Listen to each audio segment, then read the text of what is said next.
Fala pessoal, tudo bem? Estamos começando mais um Grupo Lean Live e hoje o tema será sobre Lean aplicado em pequenas e médias empresas. Eu sou o Bruno, fundador do Grupo Lean, e hoje eu tenho o prazer de estar comigo para um bate-papo o Luiz Antônio Landim, que ele é diretor da LA Consultoria, e o Marcos Arruda, diretor da Lean Prático. Essa live está sendo gravada e depois a gente vai publicar no nosso canal do YouTube. E para o pessoal que está online com a gente, eu quero que vocês fiquem à vontade para colocar suas perguntas aqui no chat. E ao longo da live eu vou direcionando para o Luiz e para o Marcos também. Luiz, Marcos, obrigado por ter aceitado o nosso convite. Tenho certeza que o pessoal tem várias perguntas para vocês tirarem os coelhos aí da cartola para explicar o pulo do gato para aplicar o Lean em pequenas e médias empresas. Sejam bem-vindos. Obrigado, Bruno.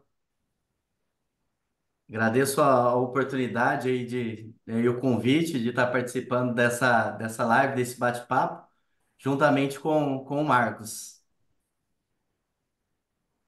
Obrigado, Bruno. Obrigado, Luiz, pela oportunidade. Vamos desvendar então aí o pulo do gato do Lean aplicado nas pequenas e médias empresas. Muito bom. Eu vou pedir para vocês se apresentarem, falar um pouquinho da jornada Lean de vocês, né?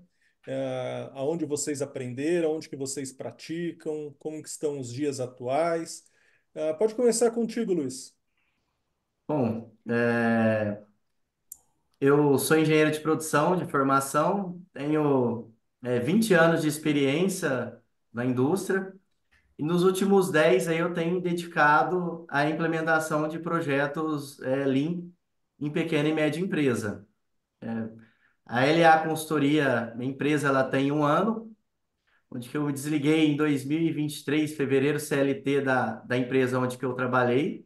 É uma PME, onde que eu fui responsável por implementar o Lean, onde que a empresa passava por bastante dificuldades em relação ao advento do mercado asiático, né? Era uma empresa de manufatura de botões.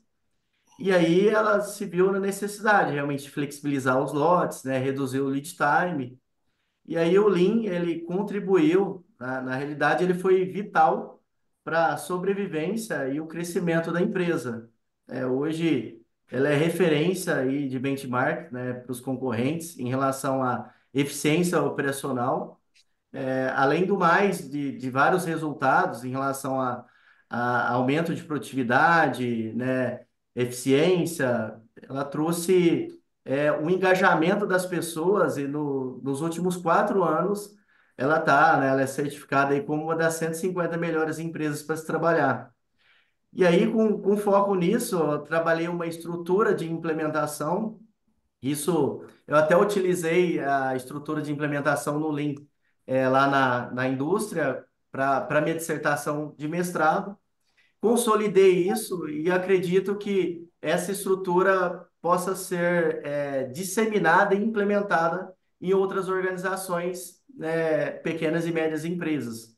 Onde que, com isso, meu foco hoje é realmente apresentar essa estrutura e dar condições para que as empresas possam implementar o Lean com sucesso e que garante aí a perpetuação a longo prazo. Perfeito. Marcos? Bom, a minha história com o Lean começa na indústria. Eu atuei 15 anos na indústria, sempre na indústria do plástico. Comecei na indústria do plástico e atuando com melhoria de processos e sempre em empresas do setor automotivo. Então, o sistema Toyota de produção já era bem presente nas atuações que eu fazia. Aí, depois desses 15 anos de indústria, eu fui para o Senai São Paulo, onde eu ainda estou nos últimos 10 anos. E no Senai São Paulo, eu atuei 7 anos como consultor Lean. A maioria das empresas micro, pequenas e algumas médias, né? Esse era o público-alvo. Hoje eu estou como coordenador do Instituto Senai de Tecnologia e também tenho 10 anos como professor na FATEC São Paulo. Parei ano passado, mas peguei aí 10 anos seguidos. Também com disciplinas na área de gestão Nesse meio tempo, tive a oportunidade de estudar um mês no Japão, um curso de Monozukuri, para entender, né, as diferenças entre o Lean aplicado na Toyota e até a quarta, quinta cadeia de atendimento à Toyota. Então, foi um projeto bem legal dentro da JICA, né, a Agência de Cooperação Japonesa, e deu para ver bem assim as diferenças do Lean aplicado. Em paralelo, aí surgiu o Lean Prático, bem na pandemia, que aí é um projeto pessoal, que tem o objetivo de trazer conteúdos, né, no Instagram, no LinkedIn, conteúdos dentro do Lean, mas conteúdos voltados para a rotina, né, cotidiano, a parte prática. Todo mundo fala como fazer um VSM, mas poucas pessoas falam o que fazer com ele depois de pronto, né? Ou aquela equipe que não está tão engajada, ou aquele projeto que não deu certo. Então a gente tenta sempre abordar esse lado, né, da consultoria ou das assessorias. E dentro do Lean Prático, nosso público-alvo são pessoas recém-formadas, que muitas vezes não têm tanta bagagem dentro do Lean, e também os consultores autônomos, né? O consultor de uma grande consultoria tem com quem trocar opiniões. Já o consultor autônomo não tem com quem desabafar, não tem com quem tirar dúvida. Então a gente tem encontrado muitas pessoas procurando ajuda nesse sentido. Então, são alguns dos projetos que eu toco em paralelo, né? Até foi esse um dos motivos de eu ter parado de dar aula à noite, para ter um pouco de tempo para me dedicar também ao Lean prático. Mas essa é, assim, a minha história dentro do Lean, mesmo tendo uma atuação na área do plástico, voltado para materiais, tenho mestrado também nessa área de materiais, o Lean sempre acabou me puxando para a parte prática da coisa. Então é um resumo aí das minhas atuações. Muito bom, então tem muita coisa para a gente explorar aí. Aliás, eu quero que no final vocês deixem o contato de vocês, deixem ali Instagram, né, site da consultoria, tudo mais. Bom, falando em pequenas e médias empresas, a gente tem muitos empreendedores aí, né? Microempreendedores. E aí eu vou falar, relacionar até a minha carreira. Toda a minha carreira foi desenvolvida na indústria, mas eu empreendo desde os 20 anos. Tenho CNPJ desde os 20 anos, com diversas coisas acontecendo e nos últimos anos até inclusive com um varejo. Então eu tenho me deparado com muitos empreendedores, né? E o fato de eu ter construído a minha carreira na indústria, facilitou demais eu empreender. Porque a gente é uma grande escola, né? Agora, a realidade de microempreendedores e médio, até médio empreendedores, é que falta muito conhecimento. Inclusive, esse é um dos fatores que o próprio Sebrae coloca do insucesso de muitas empresas, né? Que não tem um plano de negócio, não avaliou corretamente os riscos e por aí vai. Agora, quando a gente está falando desse público e a gente está falando, olha, tem um tal de linha aí que é interessante, né? Como que vocês poderiam responder essa questão, né? Como que o Lean ele pode preencher essas lacunas? Como que ele pode ajudar as pequenas e médias empresas a melhorarem essa eficiência, até em contraste com outras metodologias, filosofias que existem no mercado? Perfeito. Marcos começa? Posso? Pode começar. Opa. Bom, acho que dentro desse contexto, né, Bruno, acho que o Lean ele se torna vital, né, e ele é questão de sobrevivência realmente para as pequenas e médias empresas, visto esse cenário competitivo que a gente enfrenta, né? Além do advento da tecnologia, hoje a gente vê aí grandes desafios para entender qual que é realmente a necessidade do cliente e quando nós levamos essa visão de Lean para dentro da organização, para o dono, ele começa a compreender, né, os diferenciais competitivos dele. Espera aí, se eu consigo trazer a visão do cliente para cá, né, eu tenho um produto que ele tem uma qualidade maior, meu concorrente tem uma qualidade menor, mas o preço dele, obviamente, é menor. Mas como que se eu não tenho a visão que o diferencial competitivo para o fator decisivo para o meu cliente é o preço, eu realmente eu vou perdendo o mercado.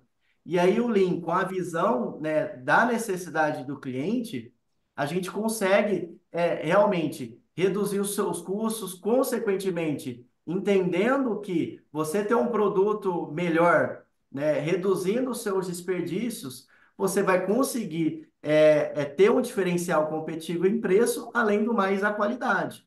Então, levar essa proposta de que, olha, eu, além de olhar dentro dos meus processos, resolver as minhas ineficiências internas, eu preciso realmente saber o que que é o meu cliente quer de verdade, para aí sim eu construir o melhor caminho para que a empresa se torne mais eficiente e, consequentemente, mais produtiva e com um custo menor e que atenda às necessidades de fato do cliente. Eu acho que um ponto fundamental é fluxo, né? Fluxo de atendimento, fluxo administrativo, fluxo de entrega, e o Lean traz tudo isso. E pequenas empresas, né, e até algumas médias, né, elas não têm essa visão de negócio como um todo, né? Eu me lembro de uma época, até mesmo dentro do Senai, que fazia muita palestra para o Sebrae, para micro e pequena. E você chegava dentro lá de uma sala e perguntava se eles tinham noção de cálculo de custo. Como que eles faziam para calcular o custo do produto? Ninguém sabia. Então todo mundo ali pegava 10, 15, 20%, jogava lá e vendia. Então assim, não tem realmente uma estrutura por trás. E aí não adianta, né? Não adianta você entrar dentro de uma empresa pequena e querer falar do sistema Toyota de produção, contar a história do Japão. Não, não adianta. Você tem que ir em atividades que vão fazer sentido amanhã, né? Você não tem um tempo de um ano de implementação. Você tem que trabalhar com projetos muito curtos, rápidos, para que o empresário sinta a diferença amanhã. Então você tem que pegar em fluxo, fazer o atendimento ser mais rápido, fazer o lead time ser reduzido. Para quê? Para que ele sinta no bolso já mês que vem. Aí ele começa a acreditar em você. Diferente disso, é difícil. Então, assim, a gente ouve muito, né? Tem que capacitar as pessoas. Sim, tem que capacitar as pessoas. Mas muitas vezes você não tem nem espaço para dialogar isso com o empresário. Porque ele quer resultado, mas ele quer resultado amanhã, mas ele também não quer sentir a experiência do processo. Então, eu acho que essa é a maior dificuldade de pequenas, de micro, pequenas empresas e algumas médias. Outra coisa também que a gente pode destacar é que a micro e a pequena ela não tem estrutura, então ela não vai ter o engenheiro, ela não vai ter o técnico, não vai ter o tecnólogo, não vai ter. Então, qualquer coisa que você faça hoje, é bem provável que daqui 6 meses já foi para o espaço. Você não consegue ter uma continuidade. Ou seja, ou você conquista de fato o empresário, ou a tendência é que ele volte às velhas práticas é bem provável que ele volte, porque ele não, a cabeça dele não vai ter espaço para assimilar tudo isso. Ou seja, ele precisa comprar muito mais a ideia do que a indústria, né? Sim, Ou uma grande empresa. com certeza. Justamente porque ele não tem estrutura. Então, ele vai trabalhar ali com uma consultoria pontual e talvez não vai repetir esse processo. Não vai ter força, né? E você comentou um ponto bem interessante que, mesmo na indústria, o resultado rápido ele é presente, né? Porque você é cobrado diariamente. Agora, o pequeno e médio empresário, isso é ainda pior, né?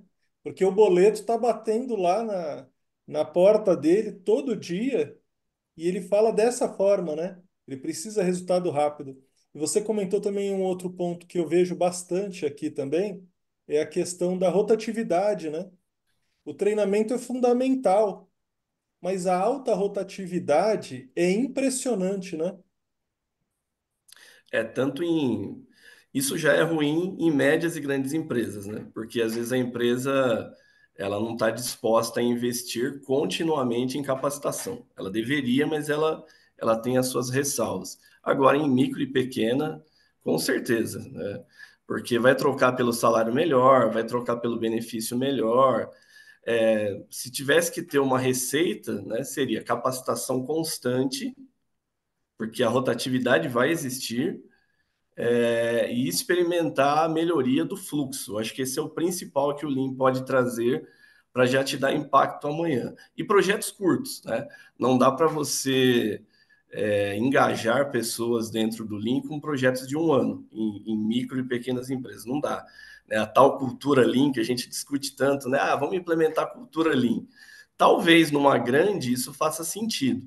Agora, na pequena, eu falo muito em discipulado. Então, você pega 5 pessoas, prepara, essas 5 pessoas amanhã serão seus olhos pela fábrica e vão capacitar outras pessoas. Isso vai sendo um discipulado. Grandes, né, concentrações de grandes treinamentos talvez não surta sentido nesse tipo de empresa. Muito bom. Depois a gente vai explorar um pouquinho mais sobre o como, que esse é a grande questão, né? Tenho certeza que o pessoal aqui que está nos assistindo e que vai assistir quer essas respostas. Antes disso, eu quero seguir aqui com algumas perguntas. Estou vendo aqui vários amigos estão online aqui, agradecer a presença deles. Ó, o Bruno Iosef aqui, um abraço, Brunão. Professor Marcos Arruda, grande amigo e mentor. Como vender o Lean para quem não sabe o que é Lean? Estávamos falando exatamente disso, né? O Lean não tem como. As pessoas falam, não, o Lean é pessoas, né? A gente não pode falar nada diferente disso. Sim, o Lean passa por pessoas, porque as pessoas são o centro de todo o negócio, de toda a filosofia. Mas para o pequeno empresário, o Lean é dinheiro.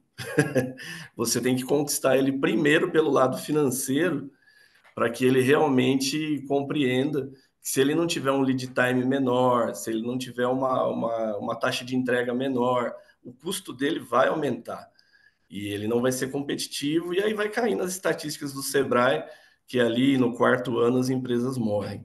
Então, eu diria que, não sendo capitalista, né, nem sendo radical, o empresário, o pequeno empresário e o microempresário têm que conquistar ele primeiro pelo lado financeiro, para que ele encha os olhos e fale assim, olha, apareceu alguém que vai me dar condições de sobreviver. E aí, obviamente, num segundo passo, a gente vai falar de pessoas. Muito bom. Corroborando com É, isso, né, corroborando com o Marcos, realmente a gente tem a primeira, quando a gente fala de Lean, pequenas e médias empresas, né, o Lean é uma filosofia a longo prazo, mas as estratégias, né, as decisões para pequena e média empresa é a curto prazo. Então, nós precisamos realmente moldar e adaptar isso para que os resultados possam ser gerados, né, no espaço menor, e aí sim você puder dar a continuidade, né? Porque e dentro desse cerne, desse centro, né, a gente tem uma cultura que as pessoas ela têm medo de errar. Eles não querem errar. E muitas vezes essas empresas enxergam o erro de uma forma punitiva, né? E aí você também mina a oportunidade de desenvolvimento das pessoas. E o próprio empresário ele não consegue enxergar isso, né? Por isso que é importante a gente ser muito assertivo, trabalhar realmente como o professor Marcos falou, olhar o fluxo, tentar reduzir o time, consequentemente estoque, gerar mais caixa para ele, para aí sim você possa sustentar numa estrutura que faça sentido a longo prazo, né? vamos aproveitar, Luiz, que você está na fala. A próxima pergunta, também do Bruno, ele pergunta aqui, ó, quais as ferramentas Lean mais utilizadas nas pequenas empresas e quais que não cabem? Olha, isso é realmente uma pergunta bem interessante, né? Lógico que existem infinitas, né, várias práticas e ferramentas aí do Lean. Existem alguns estudos científicos, né, que a prática que mais faz sentido para pequena e média empresa é o 5S. Ou seja, se você quiser movimentar, né, uma estrutura e preparar a mudança da empresa, o 5S é uma ferramenta que é mais aplicada dentro das organizações. Mas o resultado ele tem que ser gerado rápido. E aí você acaba adaptando essa estrutura com o VSM. Acho que o VSM, mas você trabalhando no estado atual e buscando o estado futuro e, consequentemente, gerando os planos de ação, é o que é mais aplicado dentro das pequenas e médias empresas. Mas é lógico que as ferramentas elas podem ser adaptadas nos mais diversos segmentos. No entanto, né, na minha percepção, o 5S, o VSM e o A3, né, para gerar os projetos pilotos, eles é o que fazem mais sentido para as pequenas e médias empresas. Legal. Uma pergunta para o Marcos agora. O Kleber, ele pergunta aqui, ó, como demonstrar o valor do Lean na prospecção, considerando o contexto onde muitas pequenas e médias empresas não fazem uma gestão de dados estruturados. E eu queria até complementar, sobre a pergunta e sobre aquilo que você já começou a falar, é a respeito da precificação, né? A precificação é um calcanhar de Aquiles aí para o empreendedor, onde ele não, muitas vezes não contempla ali os impostos que ele precisa recolher, o frete e outras coisas, e acaba calculando um markup errado, né, na precificação dele. Então, no caso do diagnóstico, o que a gente sempre tenta mostrar para o empresário, ou diretor, ou gerente ali, que no caso nos recebe numa visita, é já ir falando algumas coisas, né? Muita gente fala, poxa, mas já vai dar instrução antes de vender, de fechar o negócio. Mas é porque realmente ele não tem noção do quanto aquilo faz mal para a empresa dele. Então, um ponto assim que é muito fundamental é o excesso de pessoas. Você pode entrar assim, em empresas que não têm método, você vai ver pelo menos duas coisas: aglomerado de pessoas, que aí você vai perceber que não tem balanceamento, e estoque para todos os lados. Então, ao passo que se você vai fazendo o diagnóstico e você já vai mostrando para ele como que poderia ser diferente, é uma forma de você ir convencendo ele de que ele precisa mudar, né? É aquela história do médico e do paciente. Você tem que ir convencendo ele de que ele está doente, porque até então ele não reconhece isso. A questão de preços, você tem que trazer comparações. Enquanto você não trouxer comparações, e isso é interessante, né? A gente que passa por muitas empresas, a gente tem condições, é lógico, guardado o sigilo, sem citar nome de empresas, mas você consegue falar, olha, empresa do segmento tal, eles começaram assim, passaram por um processo e hoje eles estão um pouco melhor. Tentar trazer números para convencer ele de que ele precisa de ajuda. Ele não vai saber a precificação, muitas vezes ele não tem pessoas na equipe, e aí ele precisa sim de ajuda numa consultoria, seja de uma consultoria particular, seja do próprio Sebrae que dá instruções nisso. Mas normalmente ele não tem visão, né, que ele está perdendo ou que ele está na faixa de tributação errada. Tem muito disso também. Então a empresa está na tributação errada, está pagando muito mais do que deveria. Então, assim, ele realmente está perdido. Você tem que tentar trazer ele e fazer com que ele sinta confiança em você de que realmente você vai ajudá-lo. Quer dizer, é um passo atrás antes do Lean, né? Demonstrar que não é simplesmente comprar e revender, né? Com certeza. Ah, muitas vezes você vai para um diagnóstico de Lean e descobre que é Lean Office, né? Aham. Aconteceu muitas vezes comigo.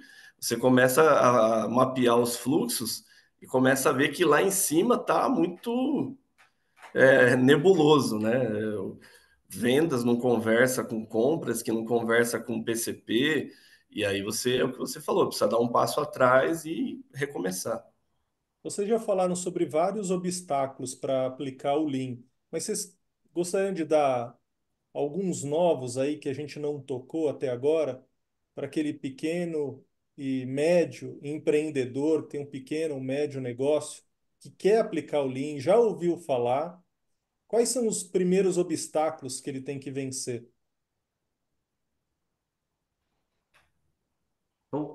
Posso falar, Marcos? Vai Opa. lá. Então, eu acho que o primeiro obstáculo, quando a gente se depara até para fazer um diagnóstico e iniciar uma implantação, é realmente a resistência à mudança, né? As pessoas ali já começa, ixi, ó, um consultor vai vir para inventar moda. Eu acho que esse é um dos principais, né? Porque, mais uma vez, as pessoas têm o medo do novo, né? E por muitas vezes, né, você, para criar um consenso, o consenso vem da experiência, e a experiência vem do erro. E se você não está aberto para a experimentação e saber que realmente você vai buscar realmente uma mudança de mentalidade das pessoas, por mais que você vai trazer um resultado a curto prazo, mas o projeto, né, é realmente desenvolver a empresa pensando no futuro, na perpetuação, né, dela, diante aí o nosso cenário, né, de produção. Então a gente precisa realmente buscar meios para que as pessoas realmente resistam menos à mudança, que aí seria o treinamento, a gente buscar realmente o desenvolvimento. Eu trabalho muito com, antes de falarmos de ferramenta, criar uma estrutura de, olha, primeiro a gente dimensionou os possíveis ganhos dentro do diagnóstico. Aí a gente precisa, com o dono da empresa, estimular qual que é o estabelecimento das políticas Lean e qual que é o objetivo que ele quer gerar em relação com essa estrutura. Então, o gerenciamento dessa resistência à mudança, ela precisa ser realmente quebrado essa barreira através do treinamento.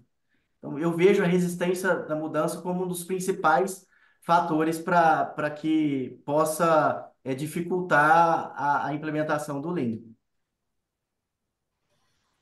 É uma das coisas que eu acho que impacta muito.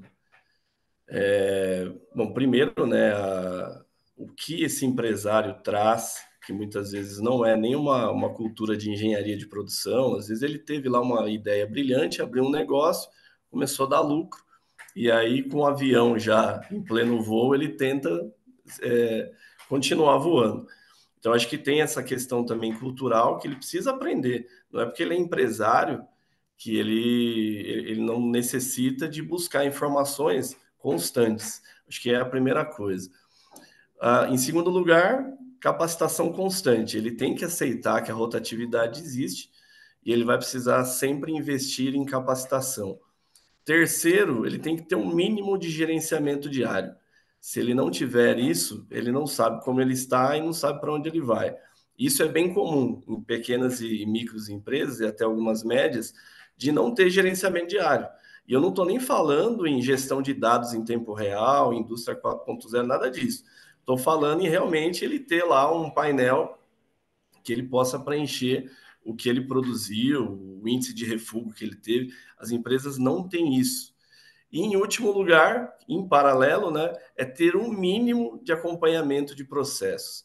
Eu sei que às vezes o investimento é ruim e eles não querem fazer, mas assim, aí não quer recorrer a uma consultoria, também não quer contratar internamente, mas precisa ter o acompanhamento de um técnico, de um engenheiro ou de um consultor. O acompanhamento de processo ele é constante, né? Os processos mudam, os produtos mudam, matéria-prima muda.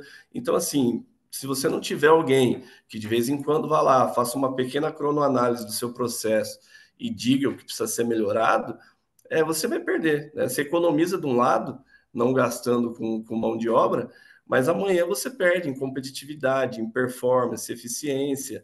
E aí, com o tempo, a empresa vai morrendo e ele nem percebe. Então, eu acho que esses 4 pontos aí são fundamentais para ele vencer. Porque a maioria, né, ele tem aquela visão, não vai dar certo.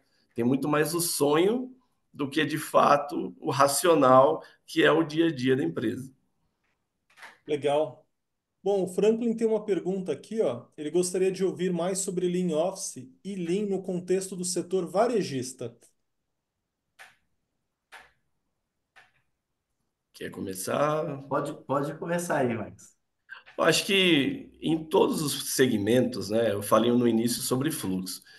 Eu acho que eu continuo falando de fluxo como o ponto fundamental para que você trabalhe. E aí o que acontece? Dentro do Lean Office, o que falta muito é as pessoas terem processos mais otimizados, seja do ponto de vista administrativo ou não. Já que a gente está falando de Lean Office agora, seria realmente do ponto de vista administrativo e do ponto de vista logístico. As empresas falham muito nisso, né? Em taxa de entrega, em questão de fluxo, em questão de custo da própria operação, e algumas coisas sofrem até por não terem experimentado isso, né? Quando a gente vai em alguma lanchonete e vê aqueles totem para fazer o pedido, né? E eu vibro quando eu vejo aquilo que eu faço, ó, a tecnologia e o Lean de mãos dadas. Porque assim, todo mundo está acostumado a ficar numa fila até o dia que ninguém fica mais numa fila e vai direto para o totem e experimenta que para fazer um pedido no totem é muito mais rápido. Então, às vezes, eles nem têm noção, né, do quanto a agilidade e o fluxo podem trazer mais rapidez e reduzir os impactos de entregas, os impactos logísticos. Então, assim, não tem experiência do cliente, ele não sabe até o dia que alguém vai lá e mostra para ele uma outra realidade. Então, dentro do setor varejista, eu acho que tem muito a melhorar a questão de fluxo, de entrega e no setor logístico, ligado principalmente a essa parte de entregas e demandas, né? Corroborando aí com o Marcos, é justamente isso. Às vezes o pessoal não tem uma análise mínima de dados, né? E não consegue, né, criar os seus planos de ações para melhorar e para que essas falhas, né, essas não conformidades possam de fato serem feitas análises preventivas e que realmente o fluxo e a experiência do cliente melhore, né? A gente precisa fazer com que, principalmente no setor varejista, que a experiência do cliente gere, né, o valor para que seja um fator determinante para que esse empresário tenha sucesso no negócio dele. Sabe uma coisa interessante que eu faço num varejo que eu tenho? É fazer um VSM com o funcionário. Então eu coloco o funcionário. Eu nunca falei sobre Lean no varejo, mas eu aplico o Lean completamente. Mas eu pego o funcionário no treinamento e durante também o trabalho dele e peço para ele fazer uma simulação como se ele fosse um cliente. E nessa simulação é impressionante o quanto de desperdícios que ele vê ou falta de padrão sobre aquilo que ele imaginava que era o correto.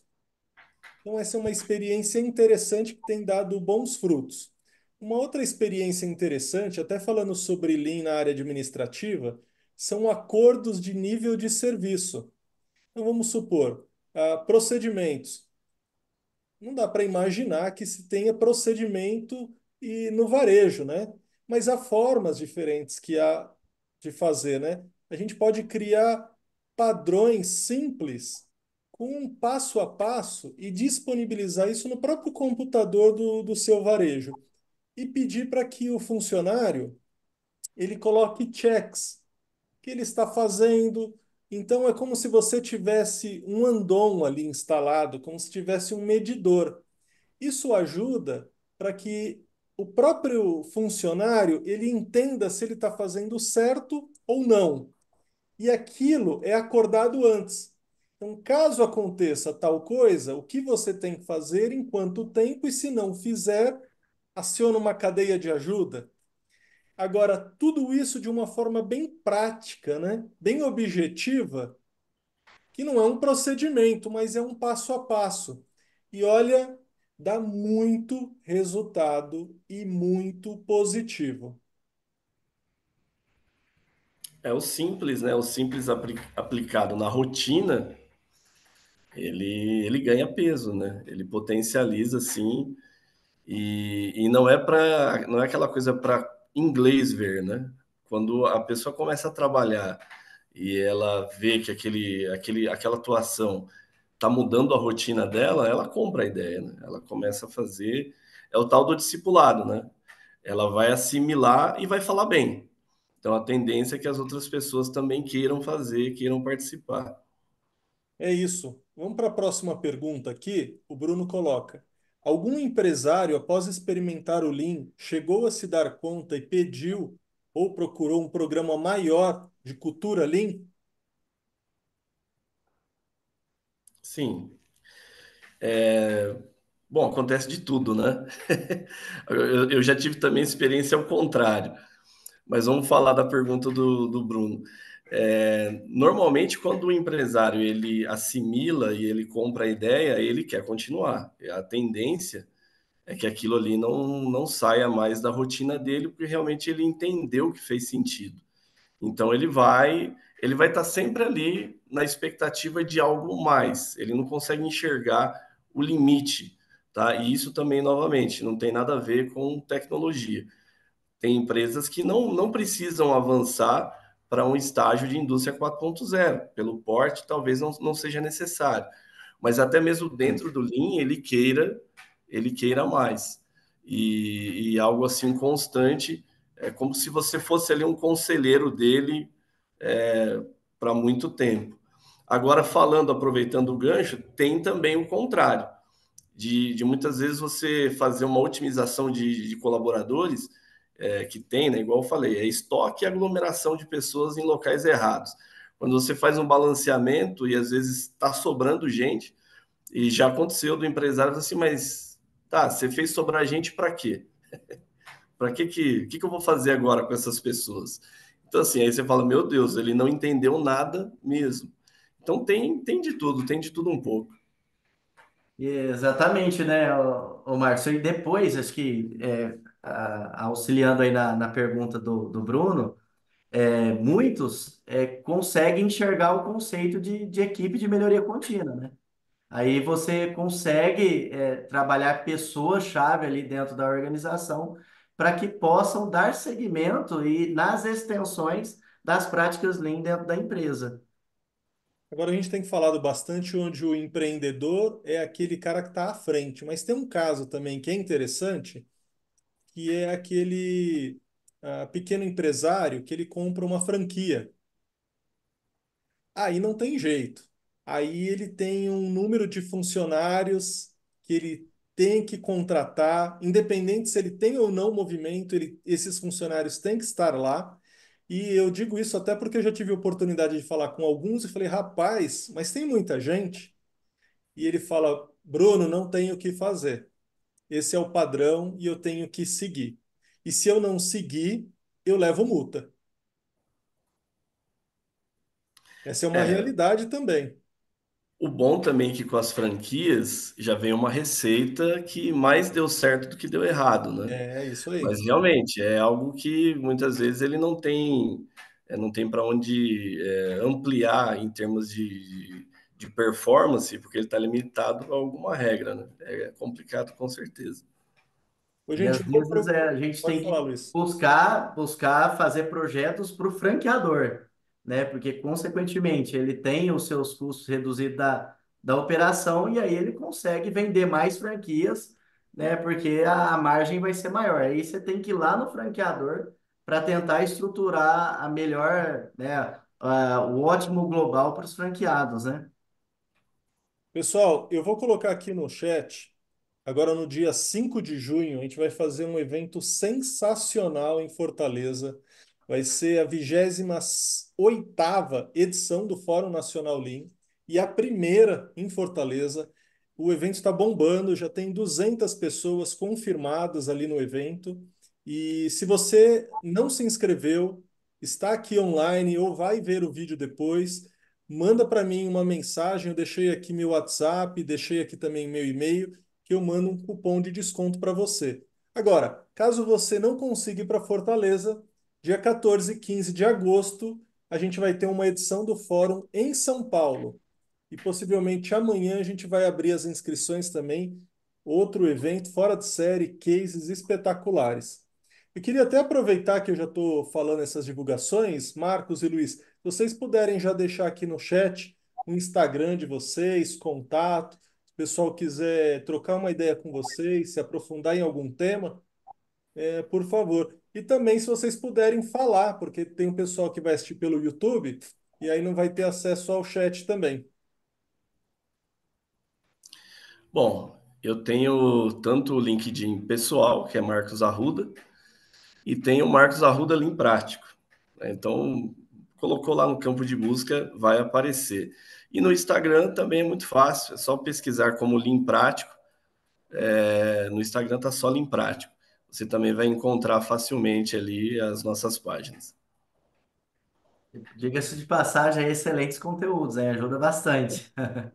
Muito obrigado.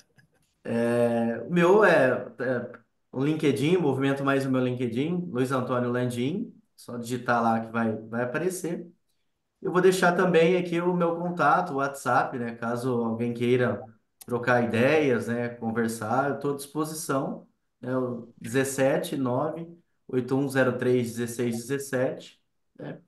O Instagram é um movimento pouco, né? Foco mais realmente no LinkedIn e alguns contatos pelo WhatsApp. Muito bom. Então vamos lá com as perguntas. Temos mais perguntas. O Kleber pergunta aqui, ó. Ainda no contexto de resistência à mudança, vocês acreditam que a adoção do programa Kaizen e o incentivo à implementação de ações de melhoria vindas do próprio time podem contribuir para o aumento do o engajamento e consequente o resultado? Com certeza. Posso Marcos fala, com certeza, realmente é aquilo que o Marcos falou no início da live também, né? Resultados rápidos, né? Consequentemente, engaja as pessoas. Quando a gente fala de Kaizen, né? Mudar para melhor, o problema não é o para melhor, o problema é mudar, né? Mas quando você traz as pessoas, né? Incentiva a esse desenvolvimento, essas ideias onde que eles conseguem trazer melhorias pontuais e o resultado começa a surgir, vai quebrando essa barreira, né? E é treinamento, né? Capacitação, treinamento, capacitação. Eu falo sempre, né? No Lean, quando a gente fala de Lean, implementação, é treinar, treinar, treinar, treinar, treinar. E as pessoas realmente, cada um tem uma visão diferente e um entendimento que às vezes a gente tem que filtrar e entender ali qual que é realmente o fator decisão que a pessoa está conseguindo trazer para dentro daquele conceito que o consultor ou a pessoa que está treinando está levando para ela, né? Então, o Kaizen realmente ele contribui para ir quebrando essa resistência à mudança, essa barreira, né? Ele se torna um fator de sucesso, crítico de sucesso, porque ele engaja as pessoas a dar as suas contribuições para melhorar o processo. O Kaizen, e principalmente aquele modelo de uma semana, né, que eu acho que a maioria das empresas usam esse modelo, ele vai de encontro com tudo aquilo que a gente falou desde o início, né? É o tiro curto, porque você no início da semana vai separar as oportunidades e na sexta-feira você está entregando um pequeno projeto já com um ganho. Então, para os colaboradores, isso é essencial, que ele vai entender que ele participou daquele programa e fez sentido, né? Por isso que é importante ter projetos curtos, porque aí ele fala, olha, realmente eu participei, eu vi, faz sentido, não é coisa que estão falando por aí, não é enganação e melhor, vai melhorar a nossa performance no dia a dia, porque tem isso também. O colaborador, muitas vezes, quando ele não compra a ideia do Lean, a primeira coisa que ele vai querer entender é o que de vantagem o processo ou o programa vai trazer para mim. E o Lean vai trazer, né? Então, quando ele percebe isso, pronto, aí você ganhou um discípulo para que outros Kaizens possam ser realizados. Mas, sem dúvida, o Kaizen é uma das ferramentas melhores para se aplicar em empresas desse porte. Muito bom, ótimas perguntas. Vamos para a próxima. É do Leandro. Ele coloca aqui, ó. Como convencer gestores de uma empresa enxuta a implementar o gerenciamento diário? Há uma mentalidade que parar 20 minutos por dia seria um desperdício de tempo na produtividade da rotina. Ó, a questão de convencimento, e talvez assim, né? Talvez nem 20 minutos seja muito, mas você precisa primeiro fazer. Então, assim, seja na função de um consultor, ou seja na função de um especialista em melhoria, você primeiro toma para si aquela atividade, não delega, vai lá e faz, mostra o que vai trazer de resultado e prova que está dando resultado. Mas eu tenho um exemplo que isso marcou muito, que uma empresa que nós fizemos um trabalho e o dono estava relutando nessa questão de gerenciamento diário. E aí eu mostrei para ele um case de uma outra empresa que tinha implementado a gestão de dados em tempo real, aí já com uma tecnologia, né, de transformação digital de indústria 4.0. E ele cresceu o olho, ele falou, nossa, mas eu não tenho dinheiro para fazer isso. Eu falei, não, não tem problema. Eu falei, o importante é o senhor saber o que aconteceu ontem para hoje tomar as atitudes para melhorar amanhã. Então não precisa ser em tempo real. Se o senhor conseguir uma televisão para mim, eu monto uma planilha para o senhor, nós vamos fazer isso acontecer. E ele foi lá, comprou uma televisão usada e colocou bem no centro da fábrica, reportando os dados de ontem. E gerou competição, porque o setor A começou a ver que o setor B era melhor, que o turno era melhor. Gerou uma competição de maneira normal e de rotina, sem uma ação proposital nossa, e aumentou a produtividade daquela empresa só pelo fato de que as pessoas começaram a perceber que fazia sentido medir os dados de produção diariamente. Então, assim, são coisas que acontecem no dia a dia sem muito investimento e que fazem total sentido. Mas eles precisam experimentar isso. A partir do momento que eles experimentam e veem que realmente faz sentido, aí eles começam a mudar de fato o comportamento.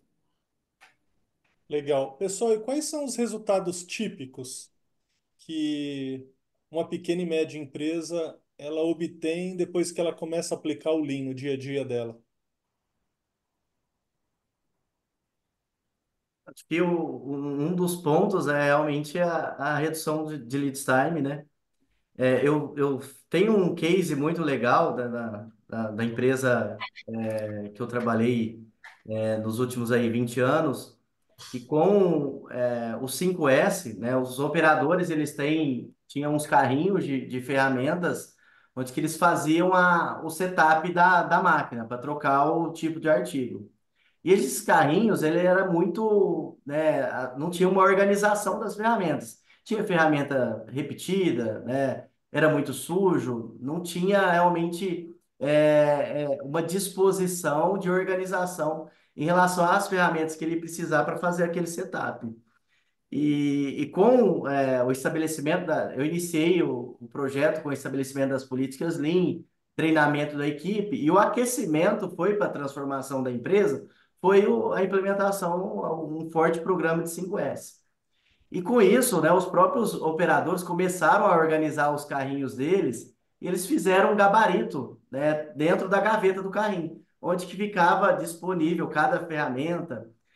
No final, teve alguns que tinha 4, 5 ferramentas repetidas, outros tinha ferramenta faltando, que ele sempre ia buscar. Consequentemente, o tempo de troca, ele só nessa implantação do 5S, antes da gente falar em troca rápida de ferramenta, que foi um projeto posterior, ele teve uma redução de 12 minutos. E aí a fábrica começou a gerar uma maior produtividade, né, uma flexibilidade maior de lotes, consequentemente aumentar a produção. Então aí é um case legal com uma ferramenta que a gente, né, às vezes o 5S ele leva como algo muito simples, mas os resultados realmente que são gerados, né, a transformação que ele gera em aumento de produtividade, em melhoria da eficiência, ela realmente é muito grande. Eu acho que o ponto principal é mão de obra. Eu acho que na maioria dos trabalhos que eu participei, tem muita mão de obra mal utilizada, né, ou subutilizada. Depois, eu acho que uma grande parte também pela ausência de cronoanálise. Então, você não tem padrão, você não tem tempos. Então, ali o operador, né, o colaborador, ele faz muitas vezes o tempo que ele administra, e aí você perde bastante. A partir do momento que você ajusta isso, você tem ganho de produtividade. Estoque sempre vai ter, então é comum você encontrar bastante, mas muitas vezes você vai fazer todo um trabalho de lead time e demora mais para o empresário compreender ganho, né? Mas tem muito, isso tem bastante. Eu acho que em quarto lugar, setup. Né? Setup sempre tem, né? Sempre tem problema de setup. Mas eu acho que demanda muito mais tempo para você fazer o projeto de melhoria e obter o ganho do que os outros que eu citei. Né? Os outros que eu citei é mais tiro curto, é mais rápido e traz um resultado assim para poucos dias. O Agenor coloca aqui, linha e agilidade, como combinar essas metodologias? Vocês já trabalharam com pequenas e médias empresas com a parte de agilidade?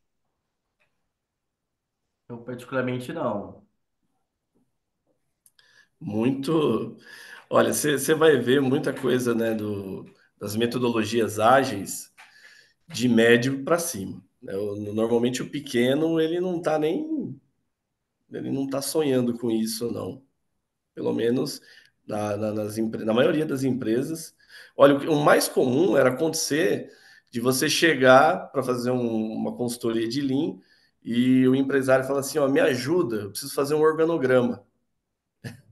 Me ajuda, o meu RH aqui não tem organograma, eu preciso fazer um, um, uma documentação de cargos e salários, por exemplo. Então, assim, o cara se perdia em carreira, né, em trilha de carreira.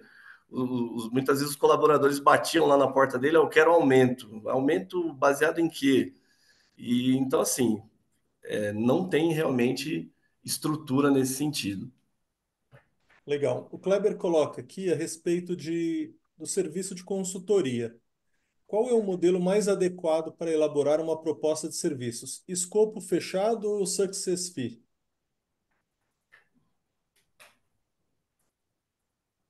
Que seria, né? O pacote fechado para fazer a implementação, é isso? Ou conforme o sucesso aparece, né? A gente, parte é seu, parte é meu. Eu, Vai lá, eu, Luiz. Pode. Eu trabalho de duas formas, né? O primeiro passo é a elaboração do diagnóstico, onde que eu visito a empresa, levanto os processos, entendo o funcionamento, como estão os fluxos, e aí elaboro um relatório, que eu chamo de diagnóstico. A partir do diagnóstico, eu gero alguns projetos pilotos que possam ser trabalhados de acordo com o que eu vejo que pode gerar ganhos mais rápidos até para estimular o empresário a seguir, né, com um projeto a longo prazo e o próprio engajamento dos colaboradores.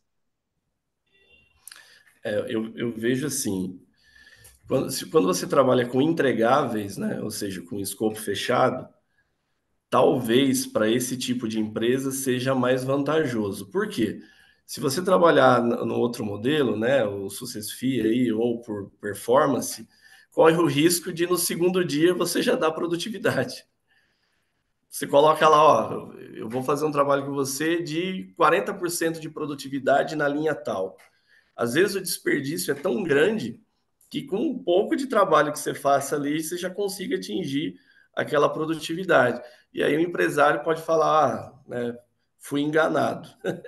Ele nunca vai olhar que ele teve o benefício. Ele vai falar assim, ó, o consultor veio aqui e já foi embora.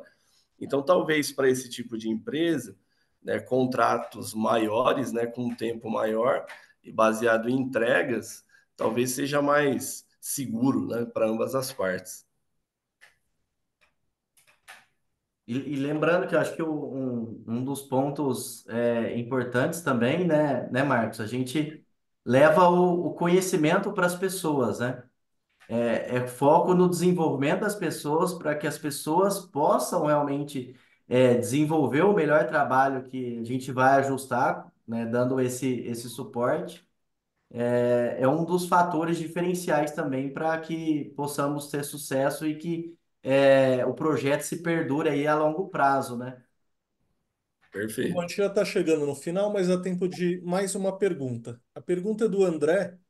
Ele fala aqui, ó, Lean para serviços ou projetos? Qual ferramenta ou dicas para mapeamento das oportunidades?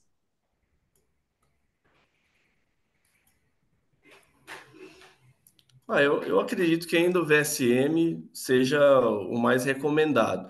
Não talvez no modelo tradicional para a indústria, né? Você vai fazer um VSM ali mais característico de Lean Office, só enxergando principalmente o que você está tendo de valor agregado versus o que você está tendo de valor não agregado, né?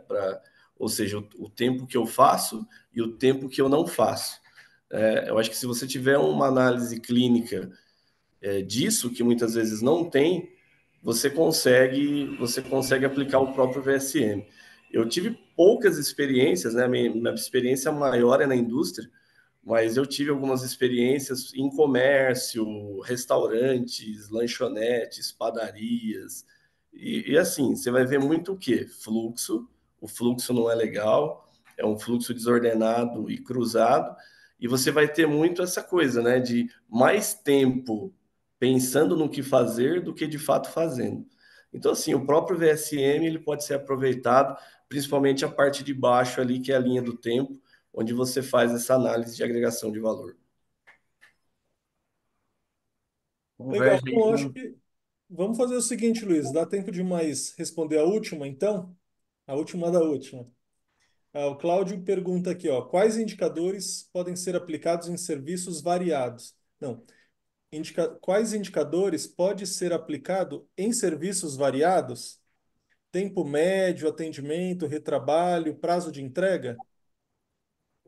Depende, acho que depende, assim, depende da expectativa daquilo que você quer gerar e daquilo que o cliente exige como um diferencial, né? Ou seja, se o cliente ele enxerga como um fator, um diferencial competitivo, o prazo de entrega, você tem que buscar realmente adaptar os seus indicadores para que o seu lead time de produção, o seu lead time de entrega seja trabalhado para menor.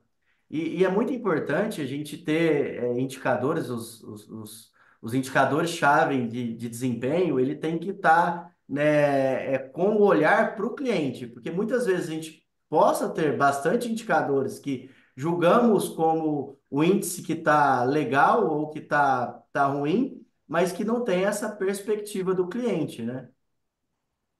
Muito bom, muito bom. Quero agradecer por vocês terem aceitado o desafio aí que eu lancei, Ah, de vocês falarem um pouquinho sobre pequenas e médias empresas.